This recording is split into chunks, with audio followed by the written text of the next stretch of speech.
je m'appelle Marie-Hélène Athénan. Ce soir, nous allons partager ensemble quelques versets bibliques. Nous allons examiner quelques concepts sur les avantages de demeurer dans le verset. Car celui qui est dans le Christ produira de bons fruits en abondance, puisque c'est Dieu qui contrôle la semence. Nous trouvons ce texte dans l'évangile de Jean chapitre 15, du verset 1 à 8. Mettons-nous debout, si possible, pour écouter la lecture du texte. Je suis le vrai cep, et mon Père est le vigneron. Tout sarment qui est en moi et qui ne porte pas de fruit, il le retranche. Et tout sarment qui porte du fruit, il l'émonde, afin qu'il porte encore plus de fruits. Déjà, vous êtes purs à cause de la parole que je vous ai annoncée. Demeurez en moi, et je demeurerai en vous.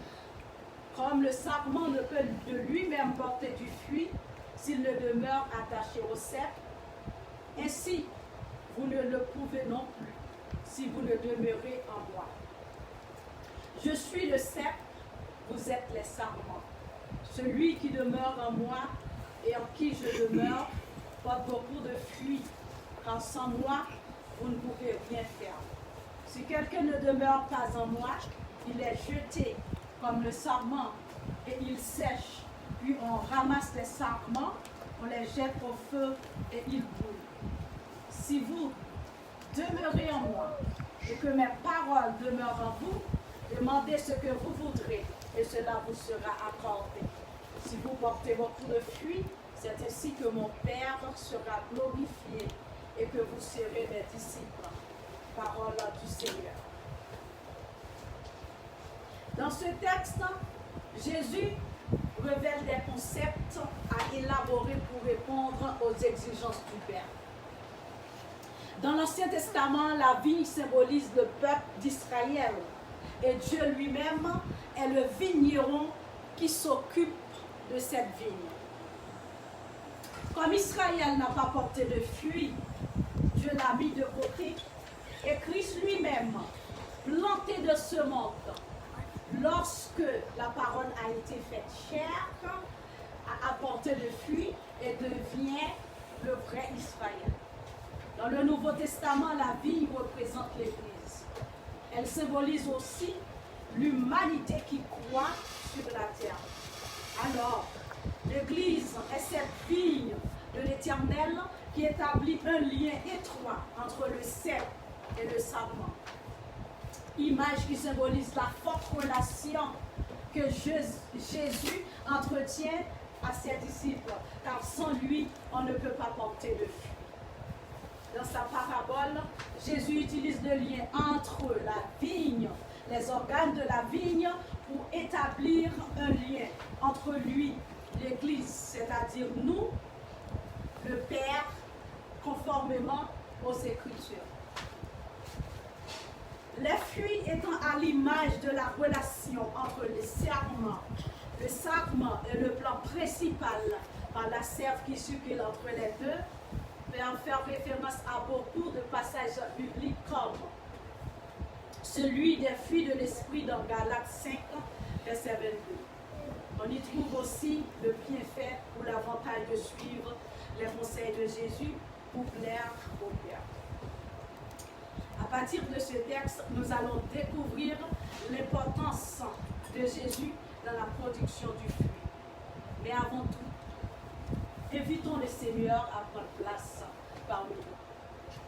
Dieu Tout-Puissant, Dieu de toute éternité, nous te remercions de cette opportunité que tu nous as accordée aujourd'hui d'être ensemble pour te louer et fredonner ta parole.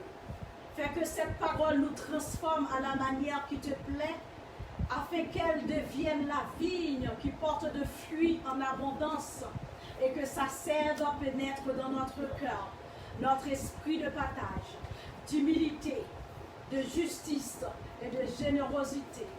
Nous te le demandons, Père, par ton Fils Jésus-Christ, qui vit et qui règne au siècle des siècles.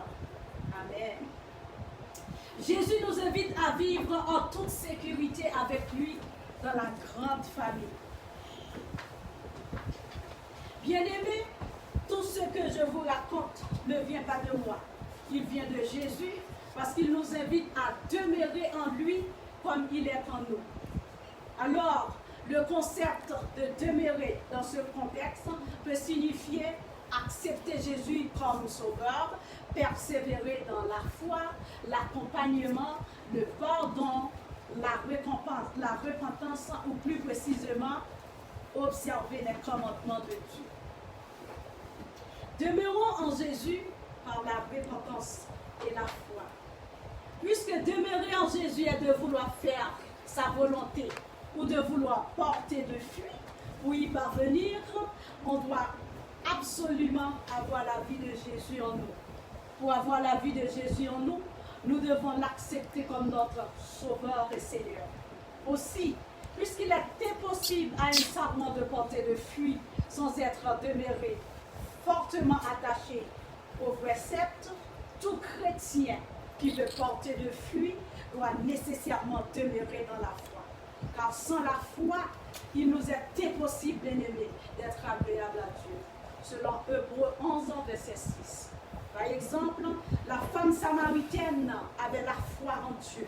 On connaît bien l'histoire de cette femme qui, lorsqu'elle a accepté Jésus, sa vie a changé. Malgré sa vie perturbée, elle avait la foi en Dieu. Elle savait que Dieu pouvait la changer. Sa foi lui a permis non seulement de porter du fruit, elle est devenue une évangéliste. Et par elle, la ville de Samarie est amenée à la repentance. Jésus est un modèle de foi.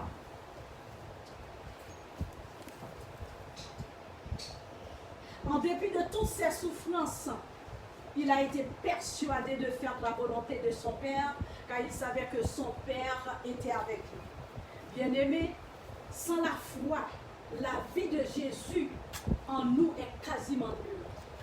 Tout chrétien a pour obligation de lire et pratiquer la parole telle qu'elle est prescrite dans les Saintes Écritures afin d'affermir sa foi. Cela nous aide à avoir une relation parfaite avec lui et à vivre en parfaite communion avec Dieu. C'est là qu'un chrétien trouve son plaisir à produire quotidiennement de fruits, selon Psaume 1er, verset 1 à 3. Dans l'Épître aux Romains 1, verset 13, l'apôtre Paul mentionne que notre vie, façon de vivre, va être prouvée par des fruits lorsqu'on vit en communion avec Dieu. Demeurons en Jésus par l'amour, le pardon et la générosité. Bien-aimés, vivre en communion avec Dieu implique l'amour du prochain, le pardon, la générosité. L'histoire de la femme adultère est un exemple de pardon. Quand Jésus n'a pas laissé lapider cette femme, au contraire, il l'a pardonnée et l'a invitée à témoigner aux autres. Tout comme l'enfant prodigue est un exemple de pardon, de communion, de générosité de la part de son Père. Donc, il est important pour un chrétien de pardonner afin de suivre le modèle de Jésus, car le pardon nous libère. Beaucoup de chrétiens se questionnent sur le fait de rester attachés à Jésus. Il est fortement recommandé à tout chrétien de rester attaché à Jésus, car nous chrétiens, nous sommes des ouvriers de Dieu. Nous devons rester attachés à Jésus pour signifier cette relation. C'est lui qui est choisi pour nous accompagner comme étant le précepte. D'ailleurs, au verset 5 du texte, il a déclaré qu'on ne peut rien produire sans lui. Bien-aimés, avec lui, nous pouvons tout, et sans lui, nous ne pouvons rien.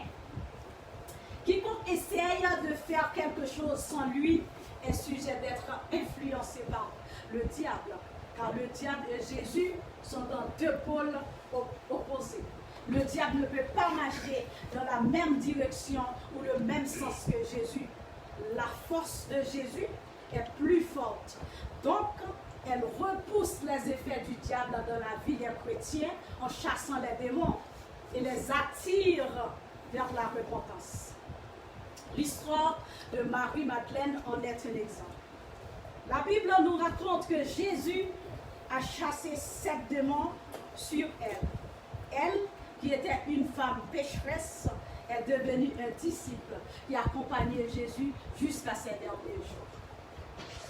Lorsque nous acceptons Jésus, le Saint-Esprit vient habiter en nous et nous aide à rester attachés à Christ. Comme la sève est l'essence qui circule dans le cercle, le Saint-Esprit est le courant d'eau par qui Jésus alimente ses disciples. Ainsi, nous manifestons les fruits de l'Esprit par le Saint-Esprit qui vit en nous à travers Jésus. Le Saint-Esprit est comme la sève qui alimente la vie. Bibliquement, il est le courant d'eau qui arrose notre vie à travers Jésus, le vrai sève.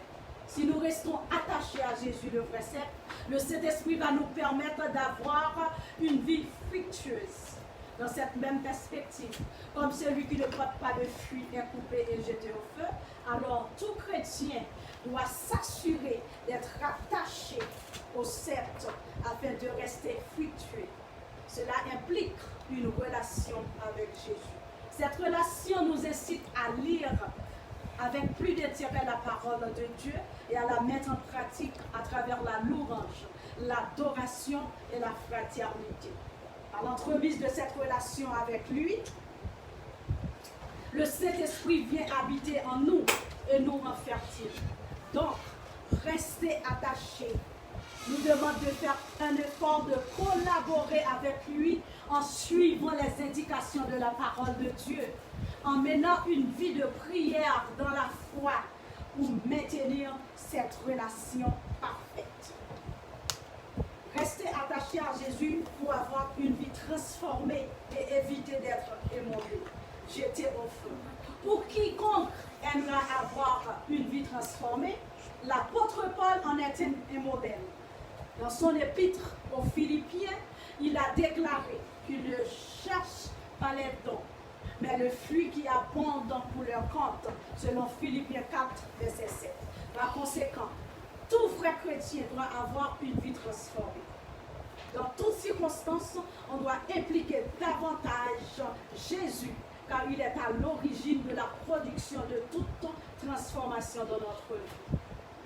Lorsque nous restons attachés à Jésus, nous manifestons le fruit de l'Esprit qui est l'amour, la joie, la patience, la bonté, la bénignité, la douceur, la tempérance, selon Galates 5, verset 22. On peut aussi considérer qu'un serment stérile est l'œuvre d'un disciple qui ne porte pas de fruit. Ses œuvres ne résistent pas au feu, selon 1 Corinthiens 3, verset 13. Quand Dieu voulait qu'Israël porte du fruit, comme il l'a demandé, mais celui-ci a connu l'échec. En conséquence, Dieu l'a rejeté et confie la mission à Jésus qui a observé ses commandements. Nous, chrétiens qui prêchons l'évangile de Jésus, nous avons aussi l'obligation d'observer ses commandements et d'accompagner nos frères dans cette mission. Car, tout comme Israël, un chrétien qui n'est pas attaché à Christ et qui ne porte pas de fruit sera jeté et brûlé au feu. Selon Matthieu 21, verset 43. Nous devons rester attachés à Jésus pour bénéficier de la promesse de Dieu. Quelqu'un qui est en Jésus et qui est incapable de porter suffisamment de fruits devrait rester excellé dans la prière. Quand Jésus nous dit, si vous demeurez en moi et que mes paroles demeurent en vous, demandez tout ce que vous voudrez et cela vous sera accordé, selon Jean 15, verset 7. Lorsqu'on reste attaché et fait sa volonté, cette promesse est pour nous. Nous pouvons en bénéficier si nous le demandons. Parce qu'il est notre Père Céleste est glorifié lorsque nous portons du fruit. Si tu es négligé, si tu te sens négligé par les autres, sache que tu peux avoir une meilleure position dans ta vie si tu restes en Christ. Les exemples de la Bible nous sont parvenus. On n'est pas sans savoir des actions malhonnêtes de l'apôtre Paul, surtout envers l'Église. Le voici aujourd'hui. La plupart des livres dans le Nouveau Testament est à ses discours. Il n'y a personne parmi nous qui n'a pas encore connu des épreuves. Il ne suffit qu'à rentrer et demeurer dans la grande famille de Jésus. Et par la foi, tout va être résolu. Parfois, il peut paraître que quelqu'un ne porte pas de fruits, et pourtant, il n'est pas négligé, car Dieu est patient. Alors, il ne nous appartient pas de juger. Bien-aimés, êtes-vous certain que Dieu prenne soin de nous? Dieu prend soin de sa vie dans une relation tripartite. L'importance de cette relation s'explique dans la symbiose entre Jésus, ses disciples et le Père. De plus, elle nous donne la vie en Jésus. Cette vie nous oblige à pratiquer l'amour, à croire en Jésus ressuscité et à faire sa volonté. Puisque on est attaché à Jésus, Dieu prend soin de nous et nous rend capables de mener une vie dans l'esprit et la fraternité. En Jésus, nous devenons des protégés de Dieu, tels que cité dans Jean 1, verset 12. Donc, on doit chercher d'abord à avoir une relation avec Jésus et devenir enfant de Dieu pour que le Saint-Esprit agisse en nous dans une vie fructueuse. Car plus on reste en communion avec Jésus, plus que le Saint-Esprit va travailler et œuvrer en nous pour nous aider à porter du fruit. Car nous pouvons tout par celui qui nous fortifie, selon Philippiens 4, verset 13. Puisque nous sommes en lui et lui en nous, bien-aimés, profitons de cette symbiose pour affermir notre foi dans la prière afin de recevoir la puissance divine et de pouvoir produire plus de fruits en abondance comme Dieu le Père l'a demandé. Car celui qui est en Christ n'a jamais déçu. Ses demandes sont souvent accordées. Il est vrai que le démon est toujours présent pour le contrarier, mais grâce à la présence de notre défenseur, celui qui a été immolé sur la croix pour le salut du monde, il est protégé. Par son sang, nous vaincrons le malin. Comme dit dans Romains 8, verset 31, que dirons-nous donc à l'égard de toutes ces choses? Si Dieu est pour nous, qui sera contre nous? Nous sommes tous des héritiers de Dieu, puisque son Fils est en nous et nous sommes aussi en lui. Par ce même lien, le vigneron anime son plaisir de prendre soin de sa vigne, c'est-à-dire nous. Il nous nettoie pour nous dépouiller des serments sèches qui ne peuvent pas fournir de fruits. Cependant, ce ne sont pas tous les sarments qui sont de tuile. Il y en a qui peuvent se reproduire. C'est pour cela que Jésus les attend à la repentance pour les aider à produire de fruits. C'est Dieu qui opère en nous le vouloir et le faire selon son bon plaisir, selon Philemon 2, verset 13. Travaillons en compagnie du vrai texte, Jésus, afin de porter encore plus de fruits pour la gloire du Père, le vigneron.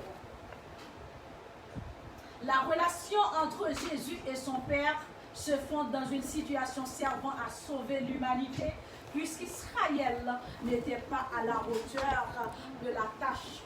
Le Père a accepté de laisser sacrifier son Fils sur la croix pour que, par son sang, on retrouve la vie en lui, selon Jean 3, verset 16. Bien-aimés, il existe une grande relation entre Jésus et les chrétiens. Quand on considère une mère qui porte un bébé, ce dernier ne pourra pas se développer en dehors de la matrice de la mère. Il ne pourra non plus se nourrir sans le lien avec le cordon ombilical. Alors, bien-aimé, comme le bébé qui doit rester dans la matrice de sa mère, le sarment doit aussi rester dans le cep et la sève pour se développer. Nous, comme chrétiens, nous allons rester attachés et demeurer à Christ afin de produire de fruits en abondance. Il est écrit dans le texte au verset 2 que vous êtes déjà bénis en Jésus. Gardons avec la foi cette bénédiction en demeurant dans cet environnement béni qui est notre Seigneur Jésus. Ça ne prend pas grand-chose, bien-aimé, pour isoler. Tout ce qu'il faut, c'est d'observer les commandements de Dieu et d'aimer nos prochains, de pratiquer l'amour, la générosité et la justice. En faisant cela, on devient comme un vigoureux sarment qui fournit incessamment le bon fruit. Enfin, nous devons réunir 3 conditions pour voter de fruit. Être purifié, demeurer en Jésus, obéir aux commandements de Dieu. Tout ce que Dieu demande est d'obéir, c'est-à-dire de demeurer en lui pour que le sarment porte de fruits. Bien-aimés, l'évangile est un terrain fertile pour faire croître cette vie qui donne des fruits tant attendus de Dieu. Demeurons ensemble avec le Fils dans la fraternité, l'humilité, l'amour, la justice, la prière, la foi, la vérité, pour ne pas être jetés au feu par le vigneron qui symbolise le Dieu créateur. Si nous restons attachés avec lui, nous ne serons privés de rien, selon Somme 23, verset 2. Il nous accompagne fidèlement dans nos activités jusqu'à la fin des temps. Jésus était un ressortissant d'Israël qui avait connu le rejet et humilié pour la justice de ses siens. Voilà, maintenant, il est à droite de son Père. Il a reçu l'onction divine et est devenu le vrai sceptre, le Fils adoré de Dieu, grâce à son obéissance. Bien-aimés, Jésus nous laisse la trace pour continuer son œuvre sur la terre. Faisons-le en toute confiance. Que Dieu vous bénisse. Amen.